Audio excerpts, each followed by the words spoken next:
Welcome back to What Arty Noobs with General Disturbance. This is a Lorraine 155 mle.50, the French Tier 7 SPG, and we're on the south spawn of Serene Coast, and it's being commanded by Pan Vodka. I don't understand that name, but we'll just call him Pan, I suppose. And battle has commenced. It's a standard battle, and Pan appears to be asleep. Somebody wake him up. Nope, still asleep. He might have trouble loading into the game.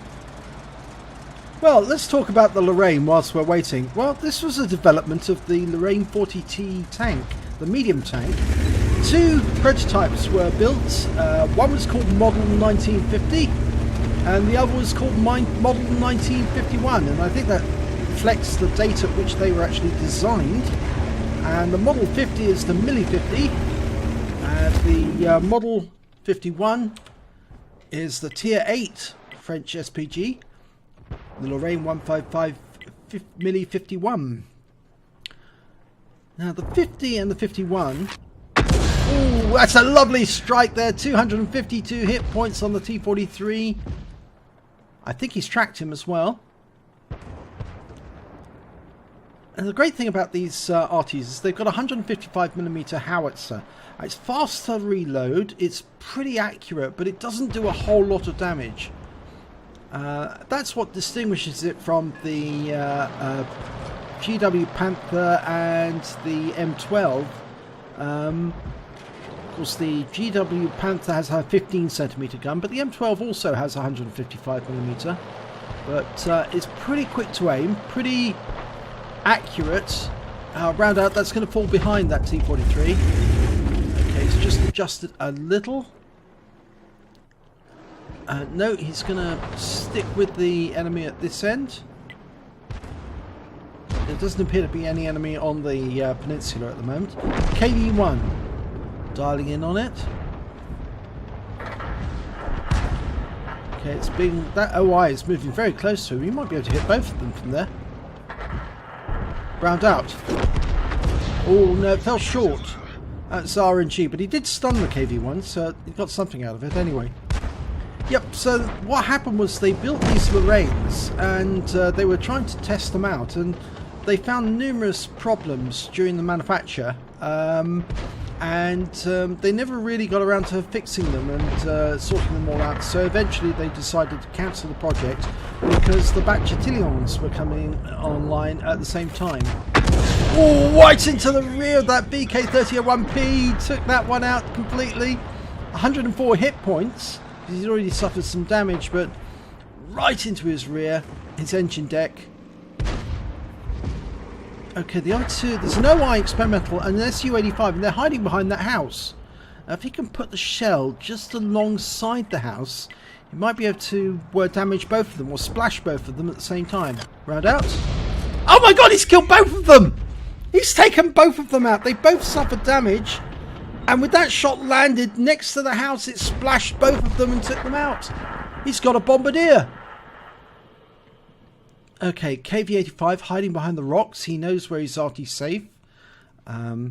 It's a very you know, as an experienced player, when they know where to locate themselves so that they can't be hit. They've worked out where the Arty is, and they hide behind rocks to protect themselves. We still can't see that KV85. We know he's there. There's a Churchill 3 moving up, and two IKVs who are situated in firing positions. One of them's relocating, but the other one's staying where he is. He's obviously zoomed in and dialed in already on the location of that KV85. Right. Pan Vodka is moving. He's relocating. He's going a little west, a little further west. I think he's trying to get a better angle on that KV85 as well. So he's going to go around this rock, come out the other side. Oh, there's the IKV coming back. Now he's coming back because there are some enemy coming up the peninsula, and there's only a bathtub, an S35, and he's just been taken out. So that IKV will need to defend the cap. The KV85's been killed, so it'd probably be a good idea for Pan Vodka to move ahead, move forward, and he is doing that. Even whilst he's watching, he is actually relocating his vehicle. Okay, he's going forward. The IKV is still there. Okay, it's relocating, finding a new position to fire from, because obviously if those KV2 and that T67 do turn up at the cap, he's going to need to be able to fire on them with security. And the best way to do that would be to head further north, but keep on the west side of the map, because there's plenty of room for him to run. The one good thing about the Lorraine design is it does have a very fast chassis. Okay, he's located and he's just trying to get comfortable. Right, he's got his gun to bear on the cap. Now he's expecting the enemy to come from that channel there. He knows that the IKV can spot, and I think he's indicating attention to that particular spot to spot for him, to tell him where the enemy are in the cap so he can fire on them. Always helpful to have a good spotter available. Now the enemy's got 3 tank destroyers, 1 heavy and 1 Arty.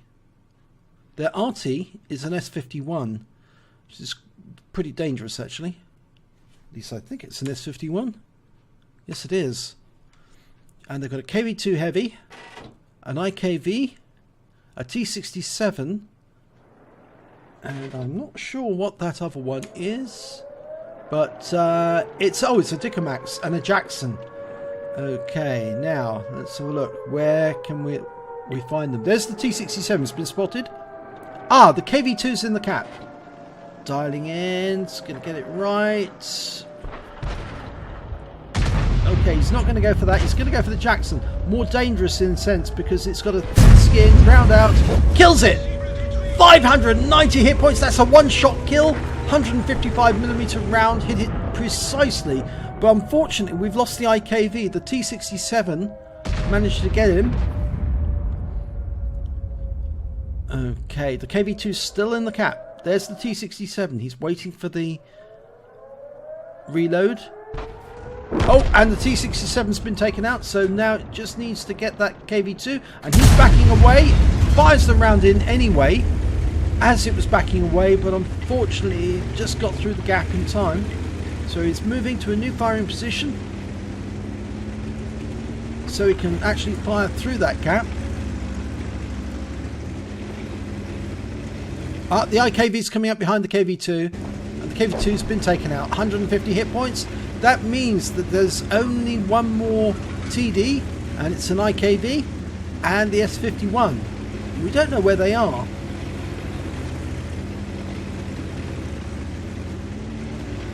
There's no indication of where that IKV is, but it looks to me like Pan Vodka is headed over to this junction here. Is he going to sit behind that bush and fire? I think so. That's what he's going to do. He's going to let the IKV go ahead and spot for them. The KV2 is going up the other route. If the KV2 spots him first, he'll have to pull around the corner to fire because those rocks will be in the way. But if it's the IKV who spots them, then from the position he's in, he can fire without being seen. There's the S51. He's been seen. Okay, there's a good chance that he doesn't know the IKV's there, but no, he does know now. He's been hit.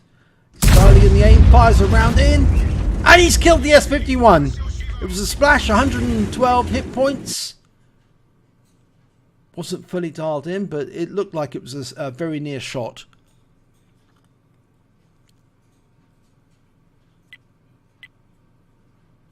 Okay, the KV2's just sitting there. Doesn't appear to be moving up any further. The IKV is getting closer and closer to the cap. Now, if I was in the IKV, I'd probably be headed back to the cap to defend the cap, worried about that IKV that's coming in right now. But that IKV is skirting the cap. He's not telling the enemy IKV where he is. It might be that the KV2 stopped because he was receiving fire from the enemy. So with luck, our IKV, or rather Pan Vodka's IKV, will actually look for and find that other IKV. And of course Pan Vodka's on for a Top Gun if he can kill the IKV. Okay, he's crossed the railway tracks, still no sign.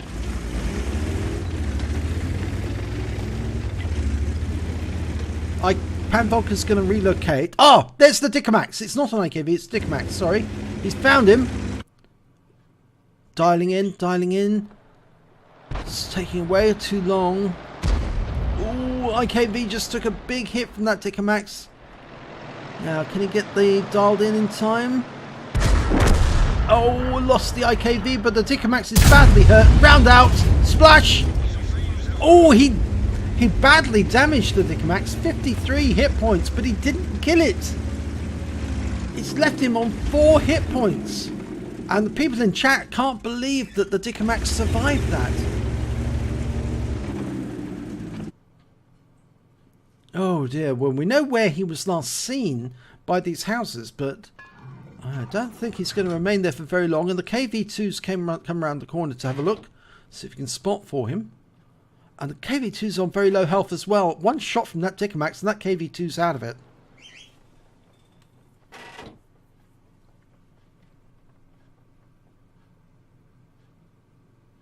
He's just sitting the other side of the railway line. Should be able to get a proximity spot. Now, Pan Vodka fired that round in. It may have been a bit of a waste. Yes, it was a waste because the Dickomax has now been found and he's still reloading. And he's got, what, nearly 15 seconds to go to complete the reload. The KV-2 is sitting behind a non-destructible building, so at least the Dickomax can't shoot on the building to actually knock it down. But if he hadn't fired that round, he would have been ready to shoot the moment the Dickomax appeared. And he's fired that round in and he's splashed the Dickomax to death. Only 4 hit points left, that Dickomax, so he wasn't going to survive very long. But that's the Top Gun, and he's won the battle. Let's have a look at the end of battle stats. Okay, it was a third-class tanker for Pan Vodka in the Lorraine 155 mle.50. He also picked up a Bruiser medal for getting at least 5 critical hits. He got 14 in that battle. He picked up a Bombardier when he took out the Su-85 and the OI Experimental with 1 shot. And he picked up a Top Gun because he managed to get at least 6 kills, and we can see them there. Excuse me. He actually managed to score third highest on damage with 1,319 hit points. He got top on kills with 6. And he came third when it came to base XP of 693. He fired 12 rounds, got 3 direct hits, 3 penetrations, 6 splash damage, damage of 1,319 hit points, all at more than 300 meters. He hit 8 of the enemy but killed 6 of them. He also caused 3 stuns, and he managed to stop, or managed to get 26 defense points when he destroyed the Jackson in the cap. On a standard account, he earned 17,218 credits, and after ammunition resupply, he still had 7,973 credits left. He received base XP of 693, but it was times 2 for the first victory, so he actually took away 1,497 in total. So well done there, Pan Vodka. That was a pretty efficient round. I was a bit worried that you fired that round in blank without actually seeing the Dickomax and then moved over the railway line, because it's when you're on a case that you can't actually see the enemy, you don't know where they are, you need to wait for the first sighting to come up and then you can actually engage the enemy. But firing off blind sometimes does have good results, so yeah, I think on the whole it would have been easier for you if you'd actually held on to the round, but not everybody likes to do that. If you enjoyed this replay, please give it a like and do subscribe to our channel, and hopefully it'll be your replay I'll be featuring in our next video.